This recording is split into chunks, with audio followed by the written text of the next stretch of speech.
Hello viewers, இனி நம்ம பார்க்க போறது ஒன் பீஸ் எபிசோட் 764 பார்ட் 1.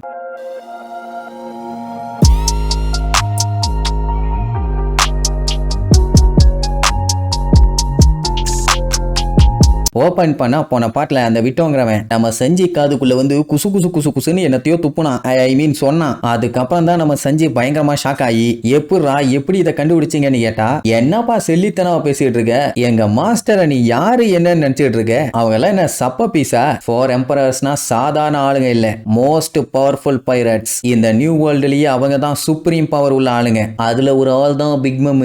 அவளோட கண்ட்ரோல்ல ஏகப்பட்ட ஐலாண்ட்ஸ் இருக்குது. இங்க அவளோட பவர் என்ன ஏது இமேஜின் பண்ணி பார்க்க முடியாத அளவுக்கு அவளுக்கு பவர் இருக்காமா. அந்த பிக் பம் நினைச்சா என்ன வேணாலும் பண்ண முடியும். ஒரு பெரிய கண்ட்ரியை ஒரு செகண்ட்ல அழிக்கணுமா, அழிச்சிருவா. இல்ல ஒரு பெரிய கண்ட்ரியை ஒரு செகண்ட் உருவாக்கணுமா, உருவாக்கிடுவா. அவ யாரையாச்சும் கொல்லணும்னு முடிவு பண்ணா கொன்றுவா. சும்மா செஞ்சிருவேன்னு புலம்பிட்டுலாம் இருக்க மாட்டா. அதனால நீ சொல்ற ஒவ்வொரு வார்த்தையுமே உன் உயிரை பணையம் வைக்கிற மாதிரி. சோ அப்படி நீ யாருக்கு கீழேயும் சபார்டினேட்டா இருக்க வேண்டாம். உன் உயிருக்கு எந்த ஒரு ஆபத்தும் வரக்கூடாதுன்னா பிக் மாம் என்ன சொல்றாங்களோ அதை கேட்டு அப்படியே நடந்துக்க. இல்லன்னா உனக்கு தான் பெரிய பிரச்சனையாகும் பானா. உடனே சஞ்சீவ் குழப்பத்திலே உட்கார்ந்துட்டு இருப்பான். ப்ரூக் பார்த்துட்டு அவன் காதுக்குள்ள வந்து என்ன சொன்னான் அதை சொல்லு அப்படி இப்படின்னு மாத்தி எல்லாம் கேள்வி கேட்பாங்க. நம்ம லூஃபியை பத்தி தான் எல்லாத்துக்கும் நல்லா தெரியுமே. 4 எம்பரரா இருந்தா என்ன, எவனா இருந்தா என்ன, கடவுளாவே இருந்தாலும் எதிர்த்து சண்டை போடத்தான் போறான். அட நம்ம டீமே அப்படித்தானே. அப்படி இருக்கும்போது எதுக்கு நீ கவலைப்படுற, அவங்கள எதிர்த்து சண்டை போடலான்னு உசுப்பேத்தி விடுவான். ஆனா சஞ்சய்க்கு ஏதோ ஒன்னு இடிக்குது. அதனால பயங்கரமா கொஞ்ச நேரத்துக்கு யோசிப்பான். அதுக்கப்புறம் ஒரு பேப்பரையும் பண்ணி கேட்பானா. அப்பவே கெப்போனுக்கு தெரிஞ்சு போச்சு பையன் ஒத்துக்கிட்டான்னு. என்ன தெழுதுறான்னா, நம்ம டீம் ஆளுகளுக்கு தான் லெட்டர் எழுதி முடிச்சுட்டு நமி கிட்ட கொண்டு போய் கொடுத்து இதை லூஃபி மத்தவங்க கிட்ட ஒப்படைச்சிரு அப்படின்னு அவன் சோகமா சொல்லும் போதே தெரிஞ்சு போச்சு இவன் அங்க போறான்னு. அண்ட் நீங்க நம்புங்க, நான் என் ஃப்ரெண்ட்ஸுங்க கிட்ட எதையுமே மறைக்கணும்னு நினைச்சதில்லை. ஆனா அந்த வின்ஸ்மோக்குங்கிற இவன் ஃபேமிலி முன்னாடி நடந்த ஒரு ட்ராஜடி, அதை திருப்பி இப்படி டீல் பண்ணுவான்னு அவன் எதிர்பார்க்கவே இல்லை. அதனால நான் போய் சில பல விஷயங்களை சரி பண்ணியே ஆகணும். அது வரைக்கும் கொஞ்சம் பொறுமையா இருங்க அம்மா. உடனே ப்ரூக் எல்லாம் போறியான்னு சொல்லி ஃபீல் பண்ணுவான். உடனே அவன் கட்டி பிடிச்சி என்னால வெளியில ஒரு மிங்க் இருக்கிறத ஃபீல் பண்ண முடியுது. சோ இதுக்கப்புறம் நீங்க இங்க இருந்தீங்கன்னா சரிப்பட்டு வராது, நல்லபடியா போயிட்டு வாங்கன்னு சடனா 3 பேர்த்தையும் தூக்கி வெளியில வீசிடுவான். இத கெப்போன் மத்தவங்க யாருமே எதிர்பார்க்கல. அட சண்டால பையலன்னு சொல்லிட்டு உடனே அவங்கள புடிங்க விடாதீங்கன்னு சொல்லி அவன் ஆளுக பூராத்தையும் அனுப்பி விடுவான். இங்க சீசர் ஒரு சைடு கத்துவான், அட பாவி எண்ணிய சேர்த்து வீசி இருக்கலாமேன்னு. சரி இப்ப இவங்க எல்லாம் மறுபடியும் பிடிக்கிறதுக்கு போவாங்கல்ல. ஆனா சஞ்சய் விட மாட்டான். எல்லாத்தையும் போட்டு அட்டின்னு அடிச்சு பொலந்து கட்டுவான். இப்ப சஞ்சய்க்கு இருக்கிற ஒரு பிளஸ்ஸே, அவங்க யாராலையுமே சஞ்சயை சுட முடியாது. ஜஸ்ட் அட்டாக் மட்டும் தான் பண்ண முடியும். அதனால அவனால ஒன்னும் பண்ண முடியல. அஞ்சு எல்லாத்தையும் போட்டு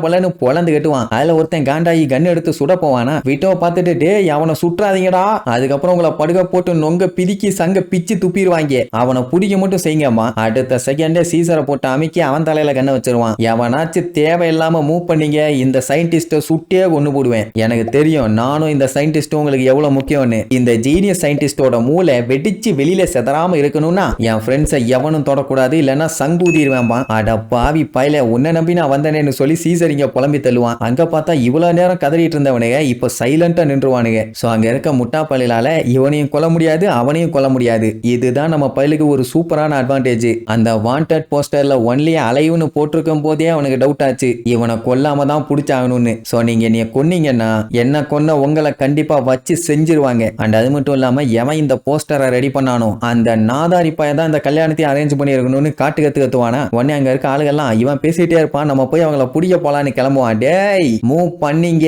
இவனை கொன்றுவேம்மா. உடனே சீசர் கெஞ்சுவான், தயவு செஞ்சு கெஞ்சி கேட்கறேன்டா, நீங்க எல்லாம் மூவ் பண்ணாதீங்க, தெரியாம அந்த ட்ரிகர் அமுக்கிற போறான், என் உசுறு ஊஞ்சல் ஆடிட்டு இருக்குன்னு புலம்பி தள்ளுவான். சஞ்சய் இப்ப நான் வர்றேன், ஏன்னா இந்த வேலையை என் பின்னாடி இருந்து பார்த்தது யாரு என்னன்னு நான் கண்டுபிடிக்கணும். ஆனா தேவையில்லாம என் ஃப்ரெண்ட்ஸுங்க மேல கைய வைக்காதீங்கன்னு ஒரு கத்துவான். அடுத்த செகண்டே கப்போன்னு யாரும் வெளியே போக வேண்டாம், எல்லாம் இருந்த இடத்துல அப்படியே இருங்க நீருவான். ஆக்சுவலா அவன் அவங்களையும் பிடிக்காம விட மாட்டான். ஏன் சடனா இப்படி ஒரு பல்ட்டி அடிச்சான்னு பார்த்தா வெளியில ஒரு மான்ஸ்டர் இருக்குதாமா. அப்படியாரான்னு பார்த்தா மாஸ்டர் கேட் வைப்பர் அப்படியே படு பயங்கரமா பெரிய சைஸ்ல வந்து நிப்பான். இப்படி ஒரு பயங்கரமான ஜந்து இங்க இருக்குன்னு இவன் எதிர்பார்க்கவே இல்லை. அவன் வந்து பார்த்துட்டு பெக்கம்ஸ சுட்டு தள்ளி இருக்குது. யாரா நீ, இந்த வேலையை பண்ணது நீதானா அப்படி இப்படின்னு பயங்கர டெரரா கேட்பான். உடனே அவனுக்கு வேர்த்து ஊத்தும், இப்ப சமாளிச்சாகணுமே, இல்லன்னா இதுகிட்ட அடி வாங்கி சாகணும். நான் இதெல்லாம் பண்ணலைங்க, என்னைய தப்பா நினைச்சுக்காதீங்க, நான் அவனோட க்ரூ மெம்பர், நானும் அவனும் சேம் பைரட் குரூப் தான், எங்களையுமே ஜாக் குரூப்பை சேர்ந்தவங்க தான் அட்டாக் பண்ணாங்க அப்படி இப்படின்னு சொன்னவனே. அப்படியான்னு கேட்டுட்டு இருக்கும்போது நம்ம நமி இடையில பூந்து உண்மையா சொல்லிடுவா. இவன் போய் சொல்றான், இவன் தான் பெக்கம்ஸ சுட்டான் அப்படி இப்படின்னு சொல்லிட்டு, டே சஞ்சி உள்ளுக்குள்ள என்ன பண்ணிட்டு இருக்க, வெளியில வா, நீ எங்களை மட்டும் எதுக்காக காப்பாத்துன, நீ மட்டும் வந்துட்டீன்னா நம்ம லூஃபிக்காண்டி வெயிட் பண்ணி நம்ம எல்லாருமே ஒன்னா சேர்ந்து போராடலாம் அப்படி இப்படின்னு சஞ்சய் கிட்ட எவ்வளவு பேசி பார்ப்பாங்க. ஆனா அவன் என்ன சொல்லுவான், இது என்னோட பிரச்சனை, நான் கண்டிப்பா வந்துருவேன், எனக்காண்டி நம்ம ஃப்ரெண்ட்ஸு கிட்டலாம் ஹாய் மட்டும் சொல்லுங்கன்ட்டு